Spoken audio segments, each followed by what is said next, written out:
Break کے بعد خوش آمدید ناظرین. سلیم صافی صاحب سے میں نے کہا تھا بریک پر جانے سے پہلے کہ ایک امپورٹنٹ کوشچن پوچھوں گا. سلیم صاحب, امپورٹنٹ کوشچن یہ ہے کہ اگر ہمارا کنسنسس NFC ایوارڈ پر ہو سکتا ہے بلوچ حکومت کے ساتھ جو کہ بلوچستان کے عوام کی نمائندگی کرتے ہیں, ویسے اس پہ بھی سوالیہ نشان ہے, یہ بھی لوگ کہتے ہیں کہ وہ ان کے ٹرو ریپرزینٹیٹیوز نہیں, لیکن اگر NFC ایوارڈ پر ہمارا ان کے ساتھ کنسنسس ہو سکتا ہے, اتحاد ہو سکتا ہے, 18ویں ترمیم پر ہو سکتا ہے, آغاز حقوق بلوچستان پیکج پر ہو سکتا ہے, اس کی امپلیمنٹیشن کے حوالے سے پھر کچھ تحفظات ہیں, تو پھر ابھی بھی حالات جس بھی نہج پر ہیں ہمارا کنسنسس تو ہو سکتا ہے. جی بالکل ہو سکتا ہے, لیکن ہو اس لیے نہیں رہا کہ نمبر ایک 18ویں آئینی ترمیم وہ پولیٹیکل لیڈرشپ کی پریارٹی تھی اور وہ کرنا چاہ رہی تھی, اس لیے ہو گیا. دوسرا, اس میں براہ راست اسٹیبلشمنٹ کی انوالومنٹ نہیں تھی.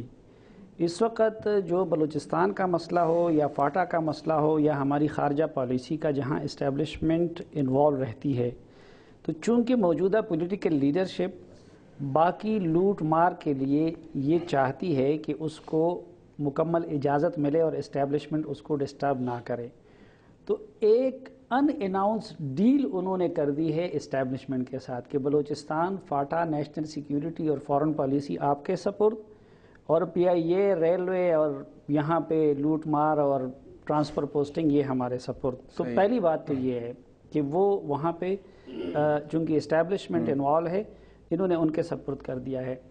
دوسری بات یہ ہے کہ لوگ ڈرے بھی ہیں. مثلا اس وقت اگر آپ چاہیں,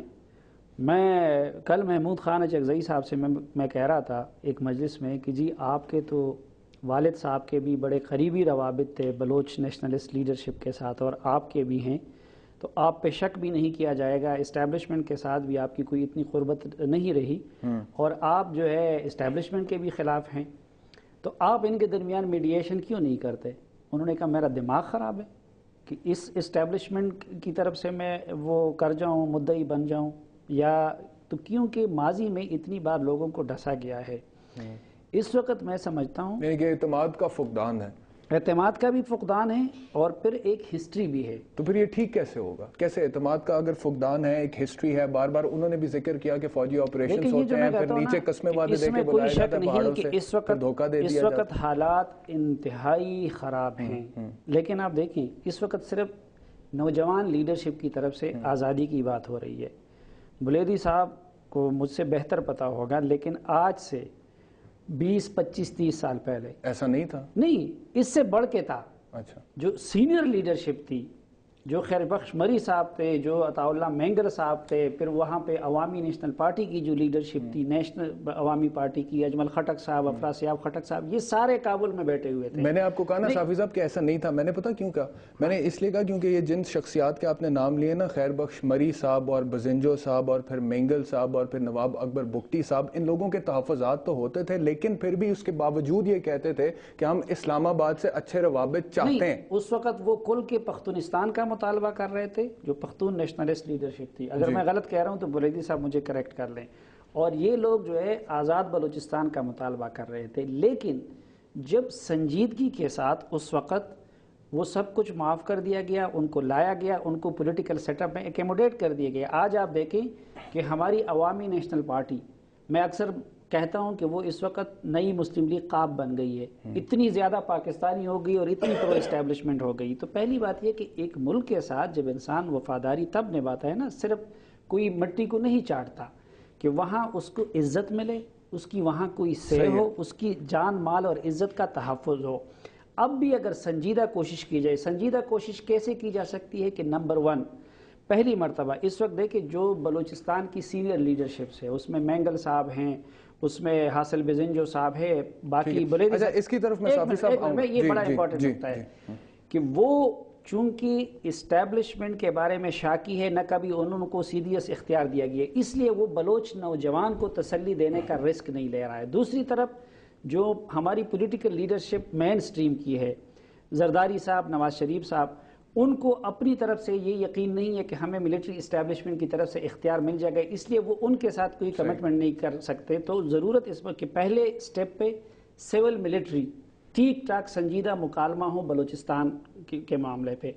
پھر یہ پولیٹیکل لیڈرشپ ٹوٹل مکمل اختیار لے لے ملٹری سے, اور یہ لوگ پھر جا کے بلوچستان کی جو لیڈرشپ ہے بلیدی صاحب کی طرح، بزنجو صاحب کی طرح، مینگل صاحب کی طرح، ان کے ذریعے اگر معاملہ کرے تو میرے خیال میں اس بلوچ نوجوان کو مطمئن کیا جا سکتا ہے، لیکن زبانی وعدوں سے نہیں، سیریس اقدامات کے ذریعے۔ رائٹ، اچھا وہ زبانی وعدوں سے نہیں بلکہ سیریس اقدامات کی بات کر رہے ہیں، اور پہلے بھی انہوں نے یہ کہا ہے کہ اگر NFC ایوارڈ ہو جاتا ہے، 18ویں ترمیم ہو جاتی ہے یا کچھ اور ہو جاتا ہے جس کے اوپر کنسنسس ہو جاتا ہے، تو اس لیے کیونکہ حکومت کی پرائیورٹی ہوتی ہے۔ حکومت کی پرائیورٹی میں کیوں نہیں آ رہا؟ حکومت میمو ایشو کے اوپر اور سپریم کورٹ میں خط نہیں لکھیں گے اس حکام کو کیسز ری اوپن کرنے کے لیے، اور پھر آپ کی پارٹی بھی حکومت کا حصہ رہی ہے اور آپ کا بھی بڑا اہم کردار ہے اور آپ سینٹ میں بھی بیٹھے ہوئے ہیں اس وقت، آپ لوگ کیوں نہیں اس طرف توجہ دیتے؟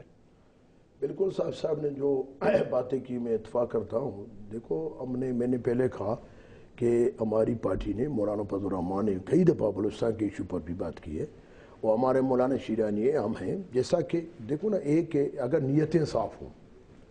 دراصل ایک چیز ہے کہ ایک اعتماد، آپ اعتماد کو گزشتہ ادوار میں جو ان کے ساتھ بے وفائی یا ان کے ساتھ دھوکہ کیا گیا ہے، تو اب کون اس پر اعتماد کرے؟ مثال کے طور پر اگر یہ چاہتے تھے، ابھی موجودہ وزیر اعلیٰ ہے یا گورنر ہے یا صوبائی حکومت ہے، ان پر کوئی اختیارات نہیں ہے، گورنر پر بھی حملہ ہوا، وزیر اعلیٰ پر بھی حملہ ہوا، وہاں یہ اضطرابی ایک حالت ہے۔ مجھے بھی اپنے جان مال کا کوئی کسی بھی وقت وہ کوئی بھی لیڈر وہاں لیڈرشپ جو ہے نا اپنے حلقوں میں جاتا ہے، وہ یہ محسوس کرتا ہے کہ کسی بھی وقت رات کے 12 بجے مجھے اٹھایا جاتا ہے۔ ابھی ان حالات میں سب سے پہلے میں اپنے سرزمین میں مجھے تحفظ نہیں ہے، پہلے تو آپ مجھے یہ اعتماد دیں کہ آپ کا تحفظ ہے، وہ اس صورت میں ہو سکتا ہے کہ جو مقتدر قوتیں ہیں، جو با اختیار قوتیں، وہ با اختیار کریں، جو پولیٹیکل جو قبائلی جرگہ ہے ان کو با اختیار کریں۔ مثلا محمود قاچیکزئی ہے، عطاءاللہ مینگل ہے، خیربخش بری ہے، اور ہمارے جو ہیڈ آف پارٹی ہے مولانا فضل الرحمان، نواز شریف، ان سب کو اگر اکٹھے کیا جائے، ان کو کہیں کہ جی آپ جا کر مذاکرات کریں۔ با اختیار کرنے سے آپ کا کیا مطلب ہے؟ اس وقت اسمبلیوں میں تو یہ لوگ نہیں بیٹھے ہوئے نا، تو با اختیار کرنے سے آپ کا کیا مطلب ہے؟ دیکھو نا، با اختیار میں نے کہا کہ یہاں اسمبلیوں کے پاس میں 12 سال سے ہوں، 15 سال سے، یہ اسمبلیاں با اختیار نہیں ہیں، یہ ربڑ اسٹیمپ ہے۔ یہاں فیصلے اور جگہ ہوتے ہیں، فیصلے اسمبلیوں سے اگر ہو جاتے تو معاملہ جب بھگٹی کے ساتھ طے ہوا کہ 9 فارمولے پر عمل ہوگا، جب یہاں آیا گیا، لایا گیا، ان کو پیش کیا گیا، مشرف نے اس کو شہید کیا، وہ اس کی شہید کرنے کا ایک معمر شخصیت ہے۔ میرا کہنے کا مقصد یہ ہے کہ بلوچستان کے حالات انتہائی گمبھیر ہے۔ اگر آپ اچھا ٹھیک ہے، مجھے ایک بریک لینی ہے سر، بریک سے واپس آتے ہیں اور پروگرام کو آگے لے کے چلتے ہیں ناظرین۔